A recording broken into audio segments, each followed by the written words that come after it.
భారత communist party CPI శాఖ మహాసభలు రాజమండ్రి ప్రాంతంలో అంగరంగ వైభవం జరుగుతున్నాయి.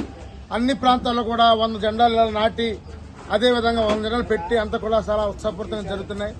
మొన్న కారీ ఏరియా, నిన్న కూరగాయల సెక్షన్, ఈ రోజు అప్పల సెక్షన్ జరుగుతుంది. అలాగే రేపు మద్దపేట అని కూడా జరగబోతున్నాయి. ఒకటే కోరుతున్నాం, ఇది భారతదేశంలో నిరుద్యోగ సమస్య చాలా తీవ్రంగా ఉంది.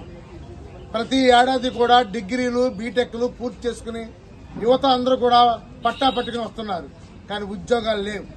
మరోపక్క ఉపాధి కూడా లేదు. ఈ తరుణంలో నిరుద్యోగంతో అడ్డాకులతో అలండిస్తున్నారు. అంతేకాకుండా కేంద్ర రాష్ట్ర పాలకులు కూడా నిరుద్యోగాలను మోసం చేస్తూనే ఉన్నాయి. అందుకనే నిరుద్యోగ సమస్యని ఇమీడియట్ గా పరిష్కారం చేసి వాళ్ళు ఉద్యోగాలు ఇవ్వాలని కోరుతున్నాం. అదేవిధంగా గుంటూరు జిల్లా తెనాలిలో 3 యువకులను అమానుషంగా పోలీసులు కొట్టారు. వాళ్ళే వీడియో తీశారు. ఇది వీడియో తీసి తప్పు ఎవరో చేయకూడదు భవిష్యత్తులో అని చెప్పారు. చాలా ప్రాంతాల్లో పోలీసులు తప్పులు చేస్తున్నారు. పోలీసులు కొట్టి మేము వీడియో పెడితే బాగుంటుందా? ఇదెక్కడ న్యాయం? న్యాయమూర్తులు చేయవలసింది మీరే చేసేస్తారా? ఓ పక్క మానవ హక్కుతో ఏం చెప్తున్నారు మానవ సంఘాలందరూ? స్టేషన్లోనే కొట్టకూడదు అనుకుంటే మీరు వచ్చి బహిరంగ కొట్టి ఇది నిజమే చెప్తారా? చాలా మంది గంజాయే కాల్చాడు, పేకాటే చేశాడు, వ్యభిచారమే చేశాడు, లేదా 2 పేకలు కోస్తాడు. అయితే దాని పరిష్కారం ఇదా? ఇలా చేస్తే ఆగిపోతుందా?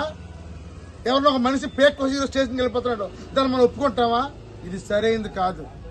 పోలీసులు అంటే మాకు చాలా గౌరవం ఉంది. ఈ రాష్ట్రంలో చాలా వాళ్ళు ఎంతో త్యాగం చేస్తున్నారు. అలాంటిది చట్టాన్ని మీ చేతుల్లో తీసుకోకండి.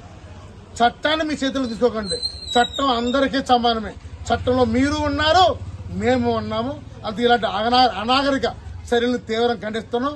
ఎస్సీ, ఎస్టీ అట్రాసిటీ కింద ఆ పోలీసు మీద కేసు నమోదు చేయాలి, ఆ పోలీసులను సస్పెండ్ చేయాలి.